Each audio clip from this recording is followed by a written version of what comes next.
Good evening all of my dear students. चलो आज की वीडियो में आप सबों का स्वागत है। हमारा वीडियो का इंतजार आप लोगों को बड़ा बेसब्री से होता है। मुझे बहुत खुशी होती है क्योंकि कल मैंने वीडियो नहीं दिया था तो बहुत सारे लोग मैसेज करने लगे कि सर आज आपने वीडियो नहीं दिया, सर आप आज आपने वीडियो क्यों नहीं दिया। तो ठीक है, मैं आज आ चुका हूं। आज आप लोगों तक ये वीडियो पहुंच जाएगा। घबराने की कोई बात नहीं, चिंता की कोई बात नहीं है। आज का जो हमारा सेशन है वो है सेशन बहुत ही लाजवाब सेशन। कह सकते हैं कि परीक्षा में इससे प्रश्न पूछने की संभावना रहेगी और आप लोग इसे बनाएंगे, ये मुझे पूरी उम्मीद है। अब जो है वर्तमान समय को देखते हुए पढ़ाई की रणनीति को भी थोड़ा चेंज करना है।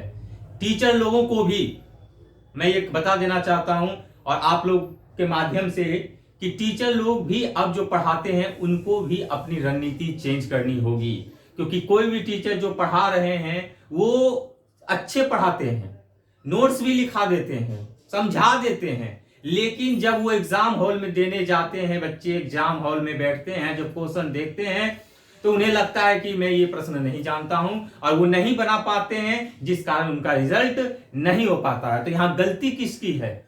यहां गलती है पढ़ाने की तरीका, पढ़ाने का तरीका को चेंज करना होगा, उसमें बदलाव लाना होगा। अब हर सब्जेक्ट में सारे टीचर पढ़ाते हैं, लेकिन सब्जेक्ट का जो पूछने का क्वेश्चन का जो तरीका हो गया है थोड़ा चेंज हुआ है। अब हर विषय के बीमा को देखा जाता है, उसके डायरेक्शन को देखा जाता है, डायमेंशन को देखा जाता है, क्षेत्र को देखा जाता है, विस्तार को देखा जाता है कि अगर कोई प्रश्न है तो उसका विस्तार, उससे जुड़ा हुआ चीज कौन कौन से प्रश्न हो सकते हैं, वो चीजों को जानना जरूरी है, जिसको कि हम लोग सिंपल भाषा में कहते हैं वो होता है बेसिक। किसी भी सब्जेक्ट को अगर पढ़ो तुम लोग मेरे भाई तो बेसिक को इग्नोर मत करना, बेसिक को साथ लेकर चलना। चाहे वो करंट अफेयर्स हो, फिजिक्स हो, केमिस्ट्री हो, बायोलॉजी हो, हिस्ट्री हो, ज्योग्राफी हो, पॉलिटी हो, अगर तुम किसी भी सब्जेक्ट के डायमेंशन को समझ गए तो समझो कि परीक्षा तुम्हारा रिजल्ट, दुनिया का कोई ताकत ऐसा नहीं है जो रोक सकता है। टीचर एक मार्गदर्शक होते हैं और वो मार्गदर्शन आपको देंगे कि परीक्षा में किस तरीके के प्रश्न आएंगे। तो इसलिए मैं उन्हीं सब चीजों को आप लोगों तक पहुंचाने का कोशिश करूंगा कि किस किस सब्जेक्ट से करंट में कौन टॉपिक से सवाल पूछे जाएंगे। अगर सवाल पूछे जा रहे हैं तो उससे रिलेटेड प्रश्न किस किस टाइप के होंगे। तो मैंने भी अब रणनीति बदली है, क्योंकि देख रहे हैं कि आए दिनों में परीक्षा में पूछने की पद्धति में, प्रश्नों की पूछने की पद्धति में बदलाव देखा जा रहा है। तो मैं वही बदलाव के साथ आप लोगों के बीच आया हूं और तुम लोग देखना, फाइनली तुम लोग सारे लोगों का सिलेक्शन होगा। जो भी मेरे वीडियो को देखेंगे उनका सिलेक्शन होगा। मैं दावे के साथ कहता हूं, अगर सिलेक्शन नहीं हुआ तो मुझे बीच चौराहे पे जिंदा जला देना। मैं आज ये दावा करता हूं, ठीक है। तो चलो आज के सेशन में हम मिलते हैं, शुरुआत करते हैं प्रश्नों का। करंट के साथ साथ स्टैटिक जीके को भी लेकर चलना है। कैसे लेकर चलेंगे वो तुम लोग देखो, कोशिश करना राइट डाउन भी करने का। वैसे देखो संसाधन का कमी है, इस कारण से मैं अभी तुम लोगों को पीडीएफ नहीं पहुंचा पा रहा हूं, लेकिन कुछ दिनों में इसको मैं कोशिश में लगा हुआ हूं कि आप लोगों तक सारा सुविधा पहुंच जाए। बहुत जल्द पहुंच जाएगा, घबराने की बात नहीं है। लेकिन तब तक कोशिश करो कि वीडियो अगर देखते हो तो उसको राइट डाउन करो। तो लिखोगे ना तो लिखने से भी कुछ चीजें याद होती हैं। वीडियो तो देखते ही हो, सुनते ही हो, लेकिन एक बार अगर लिख भी लिए ना तो वो फायदेमंद होगा, इसलिए कोशिश करना। चलो पहला प्रश्न, फरवरी का जो है डेली का करंट अफेयर्स तुम लोग को लेकर चलेंगे और डेली का करंट अफेयर्स के साथ साथ स्टैटिक जीके, उससे रिलेटेड अन्य करंट अफेयर्स, सारे चीजों का डाटा कलेक्शन एक जगह तुम तक पहुंच जाएगा। सबसे पहला प्रश्न हम देखते हैं, हाल ही में अंतरराष्ट्रीय मिर्गी दिवस कब मनाया गया? प्रश्न यही है, हाल ही में अंतरराष्ट्रीय मिर्गी दिवस, इंटरनेशनल इलिप्सी डे कब मनाया गया? कब मनाया गया? देखो अब यह है क्या कि अंतरराष्ट्रीय मिर्गी दिवस, इसी तरीके के प्रश्न परीक्षा में पूछे जाते हैं। सिंपल विश्व जनसंख्या दिवस, विज्ञान दिवस, खेल दिवस। अब ये सब को क्वेश्चनों को इग्नोर कर रहा आयोग भी ये चीज जान रही है कि ये सब जानकारियां बच्चों तक पहुंचा हुआ है। तो ऐसे प्रश्न लाएं जो थोड़ा यूनिक हो, नया हो और बच्चों तक पहुंच नहीं हो, बच्चों तक ये जानकारी होनी चाहिए। तो वही वैसे प्रश्न पूछे जाते हैं। तो अंतरराष्ट्रीय मिर्गी दिवस जो मनाया गया, हाल ही में अगर बात किया जाएगा, यहाँ पे ध्यान देने वाला बात है, गौर से सुनना, अगर हाल ही में बात होगा तो ये मनाया गया कब? 14 फरवरी को। तुम लोग वैलेंटाइन डे मनाए होगे, लेकिन 14 फरवरी को अंतरराष्ट्रीय मिर्गी दिवस भी मनाया गया था हाल ही में 2022 में। लेकिन अगर 23 में है तो ये डाटा चेंज हो सकता है, 2021 तो ये डाटा चेंज हो सकता है। क्यों? क्योंकि ये जो अंतरराष्ट्रीय मिर्गी दिवस मनाया जाता है प्रत्येक फरवरी माह का दूसरा सोमवार, फरवरी माह का दूसरा सोमवार जो भी दिन पड़ेगा वो दिन को मनाया जाएगा अंतरराष्ट्रीय मिर्गी दिवस। एक प्रश्न तो हमारे पास आ गया मेरे भाई, अभी मैंने तुरंत ही कहा था कि डायमेंशन समझना है, बेसिक समझना है, उससे जुड़ा हुआ प्रश्नों को समझना है। तो ये 14 फरवरी को मनाया गया, तो हम लोग यहीं पे देख लेंगे तो ज्यादा बेहतर होगा कि फरवरी में 1 फरवरी से लेकर 14 फरवरी तक कौन कौन सा दिवस महत्वपूर्ण रहा, कौन कौन सा दिवस मनाया गया, कौन कौन का दिवस परीक्षा में पूछा जा सकता है, वैसे प्रश्नों को ही हम लोग देखते हैं। ठीक है, तो सबसे पहला यहां देखते हैं 1 फरवरी।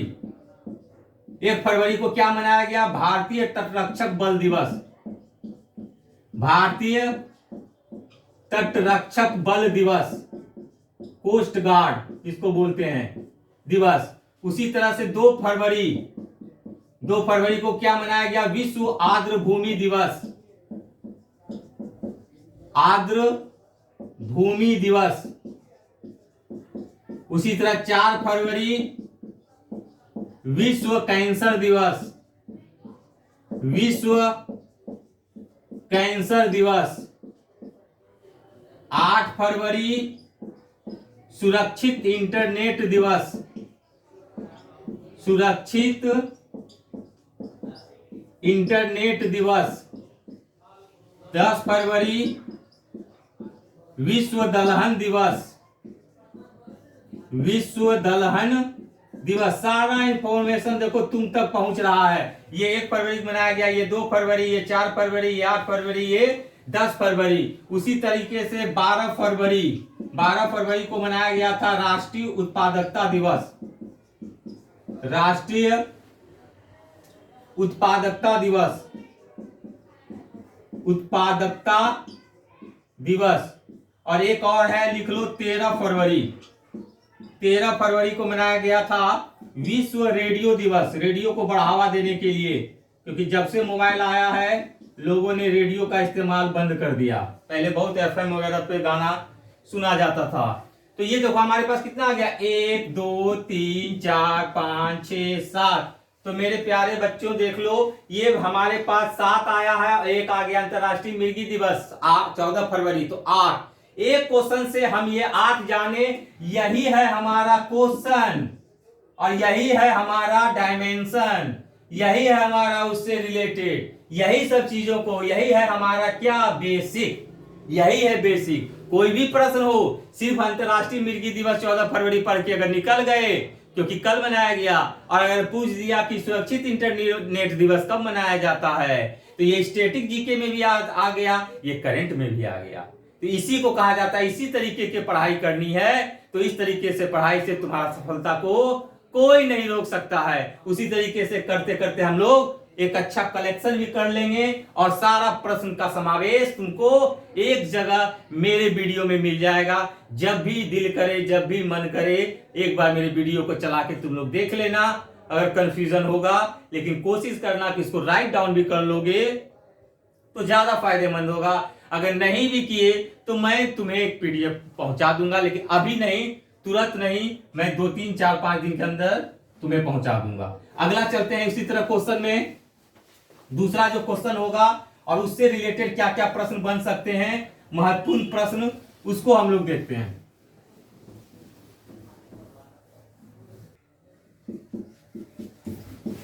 उसी तरह से देखो अगला प्रश्न देखते हैं। क्वेश्चन है, हाल ही में बिहार के खादी के ब्रांड एम्बेसडर कौन बने? खादी कपड़ा का एक प्रकार है, कॉटन कपड़ा, खादी ब्रांड एम्बेसडर कौन बने हैं? मनोज तिवारी, दिल्ली से सांसद हैं, भाजपा के बहुत प्रसिद्ध चर्चित नेता हैं। भारतीय जनता पार्टी से संबंधित दिल्ली से सांसद मनोज तिवारी क्या बने हैं? बिहार के खादी के ब्रांड एम्बेसडर। ये तो क्वेश्चन महत्वपूर्ण हुआ ही।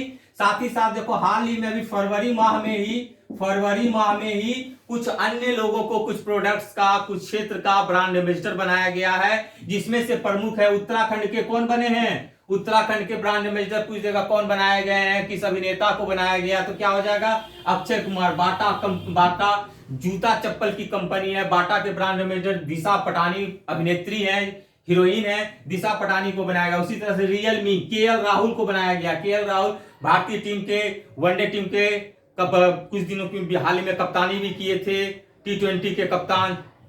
और इसीलिए चर्चा में, क्योंकि अभी आईपीएल में एक नई टीम का शामिल हुआ लखनऊ सुपर जायंट्स, और ये लखनऊ टीम के कप्तान भी हैं, तो इस कारण से चर्चा में है। रियलमी मोबाइल की कंपनी है, इलेक्ट्रॉनिक गैजेट्स का, रियलमी कंपनी के केएल राहुल क्या बनाए गए हैं, ब्रांड एम्बेसडर। उसी तरह फिनो बैंक पंकज त्रिपाठी, इसका भी संबंध बिहार से है, और ये पूर्व में यही थे, खादी के ब्रांड एम्बेसडर पंकज त्रिपाठी ही थे, बिहार के खादी के ब्रांड एम्बेसडर, डालते गोपालगंज के रहने वाले। उसी तरह से स्पोर्ट्स का है स्पोर्ट्स अड्डा, उसके ब्रांड एम्बेसडर कौन बने हैं, ब्रेटली, ऑस्ट्रेलिया टीम के पूर्व तेज गेंदबाज ब्रेटली को बनाया गया है स्पोर्ट्स अड्डा का ब्रांड एम्बेसडर। ब्रांड एम्बेसडर होता है क्या, किसी भी क्षेत्र का, किसी भी कंपनी का, उस चीजों का प्रचार प्रसार, जागरूक फैलाने के लिए अभियान को नेतृत्व प्रदान करना।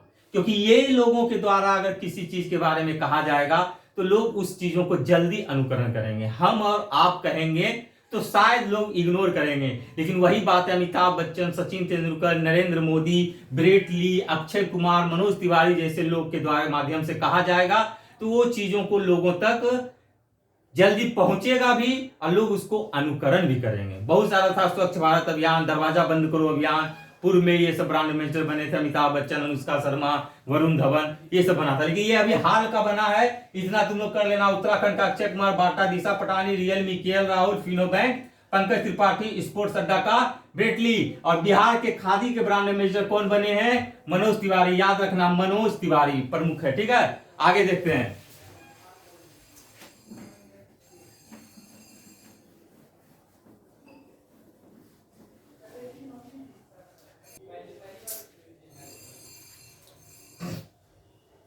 एक चीज इसमें छूटा है, अगर बिहार का ही चर्चा हुआ है तो हम तुम लोग को एक चीज यहीं पे बता देना चाहते हैं कि बिहार के ये खादी के ब्रांड एम्बेसडर बने हैं मनोज तिवारी। तो बिहार से रिलेटेड एक दो क्वेश्चन हम तुमको बता देते हैं कि हाल ही में बिहार में एक कलरव महोत्सव मनाया गया था, पक्षी महोत्सव कलरव। पूछ देगा कलरव महोत्सव कहां मनाया गया था, कहां मनाया गया था, जमुई जिला के में मनाया गया था, जो कि बिहार में ही पड़ता है। कलरव महोत्सव पक्षी महोत्सव है। उसी तरीके का एक और इससे महत्वपूर्ण प्रश्न आ सकता है कि पूर्वोत्तर भारत का पहला ग्लास ब्रिज, पूर्वोत्तर भारत का पहला, यहीं पर देख लो, ग्लास ब्रिज, ग्लास मतलब शीशा का, ब्रिज मतलब पुल, भारत का, पूर्वोत्तर भारत का पहला ग्लास ब्रिज कहां, नालंदा में ही बना है, राजगीर में, बिहार में, नालंदा बिहार में बना है पहला ग्लास ब्रिज, नालंदा में। कलरव महोत्सव का आयोजन जमुई बिहार में, ठीक है। तो बिहार से ही था संबंधित, इसलिए यहीं पे बता दिए कि कलरव महोत्सव का आयोजन कहां हुआ, बिहार राज्य में। पूर्वोत्तर भारत का पहला ग्लास ब्रिज का कहां उद्घाटन हुआ, कहां शुरू हुआ, नालंदा में, राजगीर में, बिहार में, ठीक है। अगला देखते हैं, देखो हाल ही में बने हैं जर्मनी के नए राष्ट्रपति कौन बने हैं, जर्मनी के नए राष्ट्रपति। देखो इस तरह का प्रश्न जो होता है ना, पढ़ना भी अच्छा लगता है, याद भी जल्दी जल्दी हो जाता है, सुनने के बाद तुरंत याद होता है। जर्मनी के नए राष्ट्रपति कौन बने हैं, जर्मनी के राष्ट्रपति कौन बने, बहुत ही महत्वपूर्ण, किसका पूछ रहा है, जर्मनी का पूछ रहा है। तो जर्मनी के नए राष्ट्रपति बने हैं फ्रैंक वाल्टर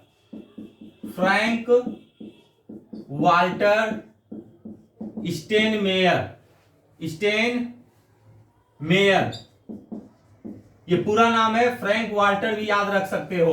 तो जर्मनी के नए राष्ट्रपति कौन बने हैं, फ्रैंक वाल्टर, याद रखना वहां। लेकिन ये राष्ट्रपति तो है, लेकिन प्रमुख जो होता है वहां कौन होता है, चांसलर। और इसलिए चर्चा में है कि जर्मनी पे एक बहुत दिनों से चांसलर के पद को सुशोभित कर रही थी एंजेला मर्केल, लेकिन 2021 के दिसंबर में वो हट गई। और वहां के नए चांसलर कौन बने हैं, वहां के नए चांसलर बने हैं ओलाफ स्कोल्ज। कौन बने हैं, ओलाफ स्कोल्फ, ये नए बने हैं। उसी तरह अगर जर्मनी का राजधानी अगर पूछ दिया तब जानकारी के लिए ये भी रखना जरूरी है, राजधानी कहां, बर्लिन। अगर मुद्रा पूछ दिया तो क्या हो जाएगा, जर्मनी की मुद्रा यूरो, जर्मनी की मुद्रा क्या हो जाएगी, यूरो। स्कोल्फ नहीं, स्कोल्ज है जी, चांसलर ओलाफ स्कोल्ज, स्कोल्ज, ठीक है। चांसलर यही किसके जगह पर बनी, एंजेला मेर्केल के जगह पर, राजधानी कहां, बर्लिन, मुद्रा यूरो। और ये नए राष्ट्रपति बने हैं फ्रैंक वाल्टर। एक सवाल इससे पूछा जाता है बराबर परीक्षा में स्टैटिक जीके के तहत कि प्रमुख जो है काला वन, जिसको बोलते हैं हम लोग ब्लैक फॉरेस्ट, कहां स्थित है, प्रमुख काला वन ब्लैक फॉरेस्ट कहां स्थित है, तो ये ब्लैक फॉरेस्ट जर्मनी में ही है। बहुत ही अलग तरीके का यूनिक तरह का जंगल है, काला एकदम लगेगा, एकदम दिन में भी काला। तो काला वन ब्लैक फॉरेस्ट जो है कहां है, जर्मनी में है। एकदम याद रखना, ब्लैक फॉरेस्ट कहां है, जर्मनी में। जर्मनी की मुद्रा क्या है, यूरो। जर्मनी की राजधानी कहां है, बर्लिन। जर्मनी के चांसलर कौन है, ओलाफ स्कोल्ज, ओलाफ स्कोल्ज। और नए राष्ट्रपति कौन बने हैं, फ्रैंक वाल्टर। नए राष्ट्रपति कौन बने हैं, फ्रैंक वाल्टर। देखो, एक क्वेश्चन, दो क्वेश्चन, 3, 4, 5, हर क्वेश्चन में कुछ ना कुछ एक्स्ट्रा एडिशनल क्वेश्चन शामिल होता जा रहा है। इसलिए उस सब चीजों को बारीकी से हम लोगों को लेते हुए चलते जाना है, क्योंकि करंट हमारा तो है कि नए राष्ट्रपति कौन बने हैं, पूछने की संभावना तो प्रबल है, ये है कि राष्ट्रपति कौन बने हैं। लेकिन अगर मान लीजिए स्टैटिक जीके के तहत पूछ देगा कि प्रमुख प्रसिद्ध काला वन ब्लैक फॉरेस्ट किस देश में स्थित है, अफ्रीका, जर्मनी, फ्रांस, मंगोलिया, तो क्या आंसर हो जाएगा, जर्मनी। अगला प्रश्न देखते हैं उसी तरीके से। मान के चलो तुम लोग डेली अगर वीडियो देखोगे तो 25 से 30 सवाल तुम लोग को जानना ही जानना है, क्योंकि उतना समय तुम लोग देखोगे, जितना देर देखोगे उतना प्रश्न, ये मैं दावा करता हूं, तुम्हारे माइंड में सेट होता जाएगा। 20 मिनट का वीडियो तो 20 प्रश्न तो शामिल होगा ही, 25 मिनट का वीडियो तो 25 क्वेश्चन तो होगा ही। अब देखो, हाल ही में किस राज्य में मरु महोत्सव मनाया गया, कौन सा महोत्सव, मरु महोत्सव मनाया गया। मरु महोत्सव कहां मनाया गया, 13 फरवरी को मनाया गया था, कहां, राजस्थान। कहां मनाया गया, राजस्थान में मनाया गया था 13 फरवरी को। इसलिए करंट का क्वेश्चन है किस राज्य में मरु महोत्सव। ऐसा ही प्रश्न देता है, लगेगा कहां से आ गया मरु, तो देखो मरु से याद करने का आसान ट्रिक है मरुस्थल। अधिक मरुस्थल जो है वो राजस्थान में ही है, इसीलिए मरु महोत्सव कहां मनाया गया, राजस्थान में। राजस्थान के मुख्यमंत्री कौन है, सीएम कौन है, रेलवे के लिए सब पसंदीदा क्वेश्चन है, अशोक गहलोत। कौन है, अशोक गहलोत। उसी तरीके से जान लेंगे कौन मेरे भाई कि वहां के राज्यपाल कौन है, वहां के राज्यपाल कौन है, तो कलराज मिश्र। वहां के राज्यपाल कौन है, कलराज मिश्र, वहां के राज्यपाल कलराज मिश्र। अन्य योजना जो है राजस्थान में कौन सी चल रही है, कुछ योजना के बारे में भी जान लेते हैं। यहीं पर कुछ योजना भी चल रही है, हर घर औषधि योजना या घर घर औषधि योजना। घर घर औषधि मतलब मेडिसिन, घर घर औषधि योजना। अगला है जनजातीय उत्थान योजना, जनजातीय उत्थान योजना, ट्राइब्स लोगों के लिए उत्थान के लिए योजना चलाई जा रही है, जनजातीय उत्थान योजना। एक और है इंदिरा रसोई योजना, इंदिरा रसोई योजना। कौन है, इंदिरा रसोई योजना। एक और महोत्सव मनाया गया था, बहुत ही फेमस महोत्सव था, शरद महोत्सव। शरद महोत्सव 2021 में मनाया गया था, शरद महोत्सव 2021 में मनाया गया था, जिसका उद्घाटन किया गया था वहां के मुख्यमंत्री के द्वारा। शरद महोत्सव 2021 में। तो देखो पूछ सकता है कि घर घर औषधि योजना का संबंध किस राज्य से है? राजस्थान। जनजाति उत्थान योजना किस राज्य में चलाई जा रही है? राजस्थान, मध्य प्रदेश, झारखंड, असम। तो लगेगा जनजाति का मतलब झारखंड दिमाग में क्लिक करेगा, लेकिन नहीं, जनजाति उत्थान हाल ही में कहां शुरू किया गया है? राजस्थान। उसी तरह से इंदिरा रसोई योजना का संबंध किस राज्य से? राजस्थान से। शरद महोत्सव का उद्घाटन कहां किया गया, किस राज्य में? क्योंकि अब ऐसा नाम है शरद महोत्सव, तो हमारे लिए सब राज्य आ सकता है दिमाग में, राजस्थान भी, गुजरात भी, मध्य प्रदेश, छत्तीसगढ़, यूपी, बिहार, झारखंड लगभग। लेकिन तब शरद महोत्सव का हमारा सही आंसर क्या होगा? राजस्थान। देखो इस तरह का प्रश्न। अगला देखते हैं। अब देखो एक और बहुत महत्वपूर्ण प्रश्न है, एकदम वीवीआई समझ लो, बिहार के एग्जाम के लिए तो वीवीआई है कि हाल ही में बिहार में गंगा नदी पर सबसे लंबा रेल सह सड़क पुल का उद्घाटन किसने किया? रेल सह सड़क पुल। तो सबसे पहले जान लो, ये इस पे रेल रहेगा, चलेगा, ठीक है, और ये पुल है गंगा नदी समझ लो पहले। इसी के ऊपर क्या रहेगा? सड़क, और ये है रेलवे ट्रैक, समझ लो इसी तरीके का रहेगा। गंगा नदी पर बना है, गंगा नदी पर लंबा रेल सह सड़क पुल, नीचे रेल चलेगा, ऊपर सड़क से, मार्ग से वाहन, गाड़ी, 4 व्हीलर, 2 व्हीलर वो सब चलेगा, और ये रेल चलेगा। इसकी जो टोटल लंबाई है, जान लो, परीक्षा में पूछ सकता है, 14.5 किलोमीटर। कितना लंबाई है? 14.5 किलोमीटर कुल लंबाई है, 14.5 किलोमीटर। ये इसका पुल का लंबाई है टोटल। ये पुल जो गंगा नदी पर बना है, रेल सड़क पुल का, इसका लंबाई है, इधर लिखोगे तो ज्यादा बेहतर समझोगे, ऐसे लंबाई 14.5 किलोमीटर। तो ये 14.5 किलोमीटर में 3.69 किलोमीटर जो है, 3.69 किलोमीटर इसमें है रेल का पुल है, बाकी सड़क पुल है। तो सड़क तो आगे तक भी है ना, इसी कारण से। ये रेल पुल तक जो लंबाई है, नदी की लंबाई जो रेलवे का ट्रैक है, उसका दूरी जो है 3.69 किलोमीटर है। उसके बाद फिर आगे के ट्रैक में मिल जाता है, वो चलने लगती है। लेकिन ये पुल का पूरा जो है, क्योंकि सड़क वाला आगे तक भी पोर्शन लेता है, इधर से भी लेता है, पुल के द्वारा बनाया गया है। तो कुल मिलाकर इसकी लंबाई कितनी हो जाएगी? कुल लंबाई पूछेगा तो 14.5 किलोमीटर। जनरली यही पूछेगा कि लंबाई कितनी है। उद्घाटन किसने किया? उद्घाटन करने वाले थे नितिन गडकरी। कौन किए थे उद्घाटन? नितिन गडकरी। केंद्रीय सड़क एवं परिवहन मंत्री वही हैं, नितिन गडकरी। और नीतीश कुमार, बिहार के सीएम नीतीश कुमार तो वहां पहुंच कर किए थे। नितिन गडकरी जो है वर्चुअल के माध्यम से, वीडियो कॉन्फ्रेंसिंग के माध्यम से उन्होंने संयुक्त रूप से दोनों मिलकर उद्घाटन किए थे, नितिन गडकरी और नीतीश कुमार। अब एक देखो महत्वपूर्ण क्या है, इस रेल पुल का नाम क्या दिया गया है?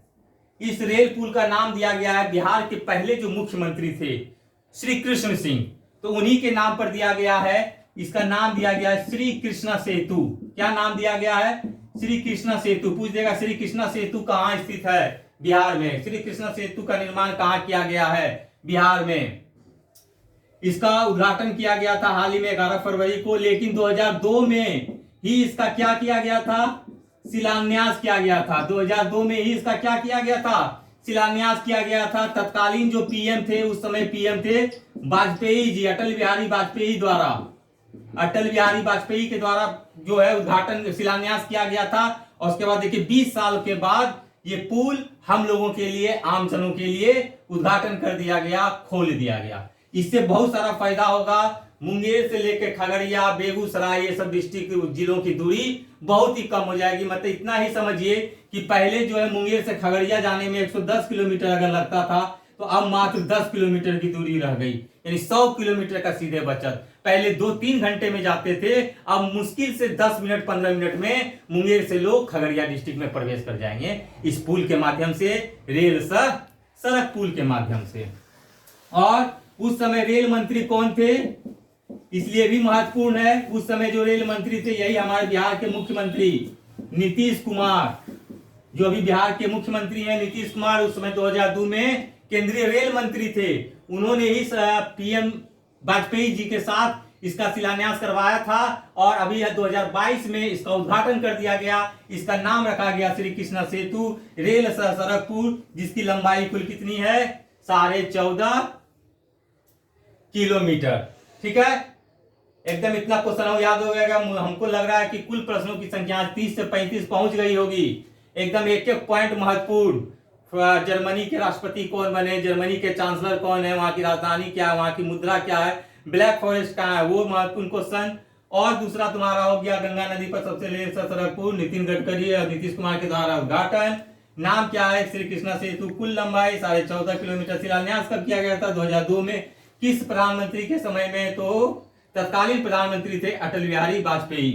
खादी के ब्रांड एम्बेसडर बिहार के कौन बने हैं? मनोज तिवारी। उसी तरीके से बाटा के खेल फुटवियर के बाटा कंपनी के ब्रांड एम्बेसडर कौन बनी है? दिशा पटानी। ठीक है, रियलमी के केएल राहुल। स्पोर्ट्स अड्डा ब्रेटली। उत्तराखंड अक्षय कुमार। फिनो बैंक पंकज त्रिपाठी। ये प्रश्न हुआ। एक प्रश्न, मरु महोत्सव का संबंध किस राज्य से, कहां मनाया गया?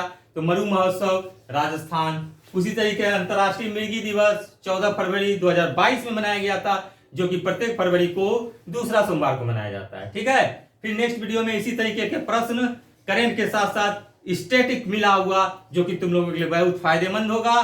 तुम लोग वीडियो देखो और मजा लो, और मजा के साथ साथ याद करो, क्योंकि याद करोगे तभी परीक्षा में आएगा। क्योंकि मैं पहले बता दिया हूं कि तुमको रणनीति बदलनी है। हम बढ़ाएंगे तुम लोगों को, पढ़ने का लालसा बढ़ाएंगे, जिज्ञासा बढ़ेगी। अगर ये प्रश्न है तो इससे रिलेटेड क्या क्या प्रश्न हो सकता है तुम भी अगर देख सकते हो तो एक्स्ट्रा उससे देख लेना, तो तुम्हारा एग्जाम में क्वेश्चन नहीं छूटेगा। इन्हें सिंपली पढ़ लेना कि श्री कृष्ण सेतु का उद्घाटन हो गया, उद्घाटन नीतीश कुमार की, एक नितिन गडकरी की। पूछ देगा लंबाई कितनी है, वो थोड़े पूछेगा। तो नहीं, वैसे नहीं करना है।